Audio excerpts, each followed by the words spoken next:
Hello everybody, welcome back. Today as well we have got you another video. In this video I'll show you how we can simply go ahead and check like a mobile number. But before that, please make sure to like our video, subscribe our channel, and yes, without any further delay, we're simply gonna go ahead and step into our video.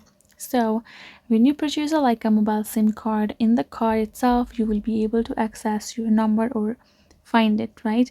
But in case if you have forgotten your number as well and you have lost that card, the only thing that you can do is simply insert your particular SIM card to any of your phone device and simply go to your phone app on your device itself. Once you go there, in the way you can dial it in here in this section, dial this particular number which start from star 132 hash. Once you have dialed this number, you will be able to find this kind of notification which will appear. My like a mobile number is, and that number will be written just below over here, and you can simply choose to copy it and just write it down somewhere or take a screenshot of right away. So that simply by dialing that number you will be able to know what is your number and you are done.